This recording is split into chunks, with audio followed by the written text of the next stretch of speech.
Welcome students.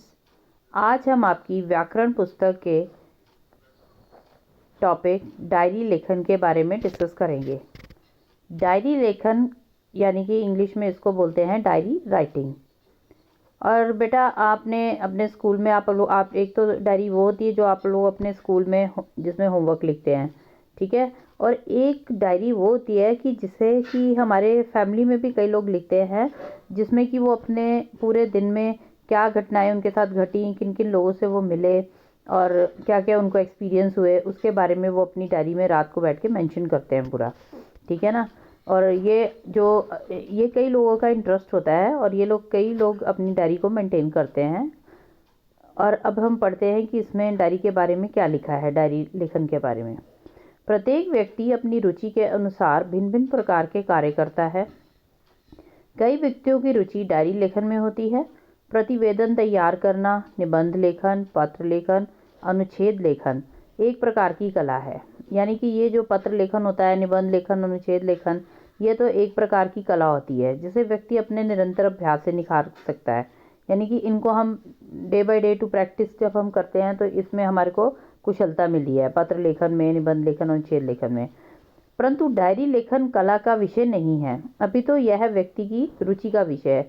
यानी कि ये किसी भी व्यक्ति का इंटरेस्ट होता है जिसमें उसके दैनिक जीवन में आए अनुभवों, संपर्क में आए नए नए व्यक्तियों, स्थानों, घटनाओं के संक्षिप्त विवरण का समावेश होता है ताकि उसे लंबे समय तक याद रखा जा सके। डायरी लेखन जो है, ये लोग जो हैं वो जिनको इंटरेस्ट होता है वो लिखते हैं और इसमें वो अपने दिन भर की घटनाओं के बारे में, जिन जिन स्थानों पर वो जाते हैं, जिन जहाँ जहाँ वो विज़िट करते हैं, जो लोग उनके कांटेक्ट में आते हैं, उनके साथ होने वाले दिन में जो भी एक्सपीरियंसेस होते हैं उनको, उन सभी चीज़ों के बारे में, और जिन व्यक्तियों से भी वो मिलते हैं या उनके साथ कौन सी घटनाएं घटी हैं उस दिन, तो वो उसके बारे में पूरा वो उसमें अंदर अपनी डायरी के अंदर विवरण करते हैं, उसको डिस्क्राइब करते हैं ताकि उनको वो लंबे समय तक याद रख सकें। अब डायरी लेखन लिखते समय निम्नलिखित बातों का ध्यान रखना चाहिए। पहली, घटनाओं का वर्णन संक्षिप्त हो। यानी कि जो भी आप डायरी लिख रहे हैं उसमें आपको पूरी कहानी नहीं लिखनी है, सिर्फ उसको शॉर्ट में आपने उसको डिस्क्राइब करना है कि दिन भर में आपको क्या एक्सपीरियंसेस हुए, आप कहाँ कहाँ गए, किसके किसके साथ मिले, क्या अनुभव हुए आपको, ठीक है। दूसरा पॉइंट ये याद रखना है आपको कि केवल महत्वपूर्ण घटनाओं का ही उल्लेख करें। इंपॉर्टेंट चीज़ों के बारे में उसमें आपको डिस्क्राइब करना है। घटनाओं पर अगर आवश्यक हो अपनी प्रतिक्रिया लिखें। उसके बाद अनावश्यक वर्णन से बचें। अनावश्यक वर्णन का मतलब होता है कि जो अननेसेसरी कोई भी डिस्क्रिप्शन है उससे आपने बचना है, उसको नहीं मेंशन करना है उसमें। लेखन में बनावटीपन कल्पना नहीं होनी चाहिए। आपका जो भी आप लिखते हो उसके अंदर कोई भी बनावटीपन नहीं होना चाहिए। यानी कि आपकी जो लैंग्वेज है वो बिल्कुल सीधी और सरल होनी चाहिए, उसमें कोई भी इमेजिनेशन नहीं होनी चाहिए, बल्कि सच्चाई और ईमानदारी होनी चाहिए। अब देखिए कुछ उदाहरण यहाँ पे लिखे हैं, इनमें से हम एक दो उदाहरण पढ़ लेते हैं, ठीक है। सबसे पहला उदाहरण क्या है, ये जिसने भी डायरी लिखी है उसमें क्या लिखा है उसने, 5 जून 2020 को स्कूल में हिंदी प्रतियोगिता में प्रथम आने के अनुभव को डायरी के रूप में लिखा है किसी ने। और ये डायरी सबसे पहले हम उस पर तिथि जरूर, हाँ ये चीज़ आपको ध्यान रखनी है कि आप जब भी डायरी लिखेंगे उसमें आपको डेट जरूर मेंशन करनी है। आज हमारे रामजस स्कूल नंबर 2 आनंद पर्वत नई दिल्ली में हिंदी प्रतियोगिता का आयोजन किया गया, ठीक है। और ये किसी ने जिसने भी डायरी लिखी है उसके स्कूल में हिंदी प्रतियोगिता का आयोजन हुआ है तो उसके बारे में उसने लिखा है। इसमें दिल्ली के कई स्कूलों के छात्रों ने हिस्सा लिया। अपने स्कूल का प्रतिनिधित्व मैंने किया। प्रतिनिधित्व का मतलब होता है कि अपने स्कूल को मैंने रिप्रेजेंट किया उस प्रतियोगिता में। इस प्रतियोगिता में निबंध लेखन, वाद विवाद होता है डिबेट, जैसे कई विषय थे। अंत में हमारे प्रधानाचार्य श्री KP सिन्हा ने परिणाम घोषित किए तो पाया कि मैंने इस प्रतियोगिता में प्रथम स्थान प्राप्त किया है। पहले तो मुझे विश्वास ही नहीं हुआ, परंतु जब पुरस्कार हेतु मेरा नाम पुकारा गया तो मैं स्टेज पर गया, जहां पर मुझे माननीय मानव संसाधन मंत्री ने अपने कर कमलों से पुरस्कार दिया, जिसे पाकर मेरा रोम रोम पुलकित हो गया। रोम रोम मतलब मैं पूरी तरह से खुश हो गया। आज मैंने समझा कि यदि हम सचमुच कुछ करने की ठान लेते हैं तो उसे कर पाते हैं। उसके बाद दूसरा डायरी लेखन है जेब कतरों की दहशत।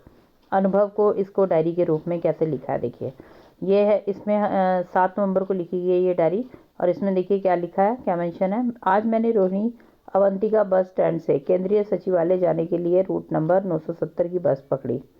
बस में बहुत भीड़ थी, जिसमें कुछ वृद्ध और महिलाएं भी थीं। थोड़ी वृद्ध और महिलाएं, वृद्ध होते हैं बूढ़े लोग। थोड़ी दूर जाने के उपरांत मधुबन चौक बस स्टैंड से 4-5 बदमाश से दिखने वाले युवक उसमें चढ़ गए। उनमें से एक युवक ने एक संभ्रांत महिला को थोड़ा धक्का देकर आगे निकलने की कोशिश की, जिससे कि उन दोनों की झड़प हो गई और सभी का ध्यान उनके झगड़े की तरफ लग गया। इसी बीच उस युवक के साथियों ने मौके का लाभ उठाते हुए लोगों को जेब कतरना मतलब यानी कि जो उसके साथ लोग थे, उसने उसकी दूसरी तरफ अटेंशन कर दी सबकी, और उसके साथ जो लोग थे उन्होंने लोगों की जेब कतरनी शुरू कर दी। इतने में एक व्यक्ति ने जेब कतरे को अपनी जेब में हाथ डालते पकड़ लिया, पर यह क्या, सभी जेब कतरे इकट्ठे होकर उस व्यक्ति पर टूट पड़े और उसे चाकू से घायल कर दिया। सभी यात्री डरे सहमे से खड़े रह गए। मैंने आगे बढ़ने की हिम्मत की, किंतु मेरे साथ बैठे व्यक्ति ने मुझे पकड़कर बिठा दिया। ऐसा दहशत का माहौल पैदा हो गया कि किसी की हिम्मत नहीं पड़ी जो जेब कतरों का मुकाबला करे। अगला बस स्टैंड आने से पहले ही वे सभी लाल बत्ती पर उतरकर भाग गए। सोचती हूँ कि यदि हम सबने मिलकर उन लोगों का मुकाबला किया होता तो शायद उन्हें पकड़ लिया होता। हम इतने कायर और डरपोक क्यों हैं। इसी तरह से बेटा और भी इसमें डायरी के अनुभव हैं। जैसे ये तीसरे नंबर पर दिल्ली चंडीगढ़ मोटरसाइकिल भ्रमण का अनुभव डायरी के रूप में लिखा है। उसके बाद लास्ट में नंबर 4 पे क्या लिखा है, नंबर 4 पे दे रखा है विद्यालय में देरी से पहुंचने की घबराहट, अनुभव डायरी के रूप में, मतलब विद्यालय में देरी से कोई पहुंचा और उसने अपना अनुभव डायरी के रूप में लिखा। अब इसमें से बेटा आपको ये नंबर 1 जो है, जब मेरा प्रिय साथी रूठ गया, ये वाला आपको अनुभव जो है वो अपनी डायरी में लिखना है। ठीक है ना। अब बेटा फ्रेंड्स तो सभी के होते हैं ना, और जब वो आपसे नाराज़ हो जाते हैं तो उसको आपने कैसे मनाते हैं ये सब, और आपके ऊपर क्या उसके उस समय बीतती है, तो उसके बारे में आपने अनुभव अपनी डायरी में लिखना है। क नंबर वाले को लिखना है। इसके बाद देखिए अगला हमारा टॉपिक है सूचना लेखन। अगला हमारा टॉपिक क्या है, सूचना लेखन। अब सूचना लेखन ये बेटा आपने इंग्लिश में भी करा होगा, नोटिस राइटिंग। ठीक है, सूचना लेखन, नोटिस राइटिंग। सूचना का अर्थ क्या होता है, सबसे पहले हम ये पढ़ेंगे। किसी होने वाले आयोजन अथवा कार्यक्रम की संक्षिप्त, पूर्ण और सटीक जानकारी देना।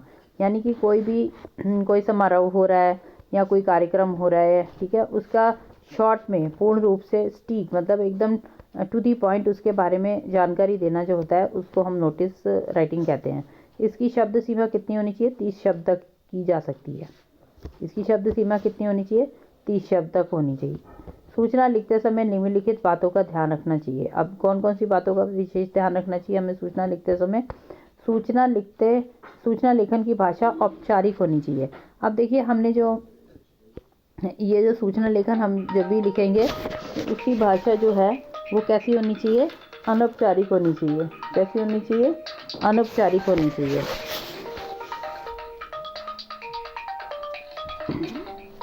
भाषा में सटीकता, स्पष्टता और संक्षिप्तता होनी चाहिए। यानी कि भाषा में क्या होनी चाहिए, संक्षिप्तता, सटीकता और स्पष्टता होनी चाहिए। मतलब शॉर्ट में होनी चाहिए, एकदम क्लैरिटी होनी चाहिए आपकी भाषा में। ठीक है, और जो भाषा है वो औपचारिक यानी कि फॉर्मल होनी चाहिए। ठीक है, इनफॉर्मल नहीं होनी चाहिए। सूचना के विषय स्पष्ट और पूर्ण होने चाहिए। यानी कि जो भी आप सूचना लिख रहे हैं उसका जो आपका टॉपिक है वो एकदम स्पष्ट होना चाहिए, क्लियर होना चाहिए और पूरा होना चाहिए। सूचना का उद्देश्य स्पष्ट होना चाहिए। आपका एम क्या है, उस सूचना को लिखने का आपका एम क्या है वो आपका बिल्कुल क्लियर होना चाहिए। संबंधित कार्यक्रम आयोजन का समय, दिनांक, स्थान स्पष्ट बताना चाहिए। सूचना में मुहावरे, लोकोक्ति, लच्छेदार शब्द, औपचारिक शब्दों का प्रयोग नहीं होना चाहिए। सूचना सदा बॉक्स बनाकर, हाँ ये चीज़ आपको ध्यान रखनी है कि ये जो आपका फॉर्मेट है आपका सेम ऐसे ही होना चाहिए। जैसे ये बॉक्स बना के उसमें सूचना लिखी गई है, तो आपका जो फॉर्मेट है बिल्कुल सेम ऐसा ही आपने बनाना है। सूचना पत्र का प्रारूप देखिए। इसका फॉर्मेट है कि जैसे कोई भी स्कूल आपको कोई सूचना दे रहा है या कोई संस्था होती है, इंस्टीट्यूशन, कोई भी इंस्टीट्यूशन आपको किसी बात की सूचना दे रहा है तो उसका ऊपर नाम होना चाहिए, ठीक है ना। संस्था का, अगर स्कूल दे रहा है तो स्कूल का नाम होना चाहिए, अगर कोई संस्था यानी इंस्टीट्यूट आपको बता रहा है तो उसके बारे में आपको मेंशन करना है उसका नाम। उसके नीचे आपको एक लाइन छोड़ के सूचना लिखनी है। आपको लेफ्ट हैंड साइड में आपको डेट जरूर मेंशन करनी है, और लेफ्ट हैंड साइड पे जब आप सूचना लिख लेंगे तो नीचे आपको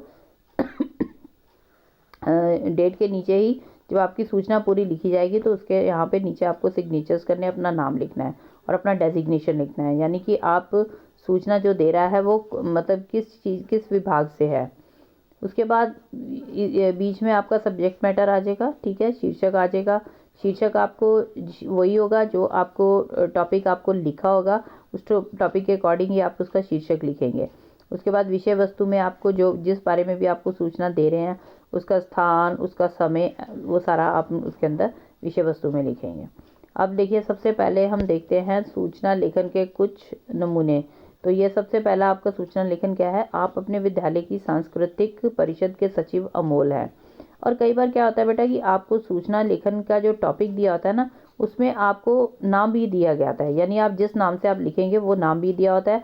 इंस्टीट्यूट के बारे में भी मेंशन होता है और कई बार उसमें विद्यालय के बारे में मेंशन होता है। तो वो आपको, अगर कोई विद्यालय का नाम लिखा है, आपको कोई नाम दिया गया, तो आपको उसके अकॉर्डिंग ही वो सूचना लेखन लिखनी है। और अगर नहीं मेंशन है तो फिर आप अपने नाम से लिख सकते हैं, अपने विद्यालय से लिख सकते हैं।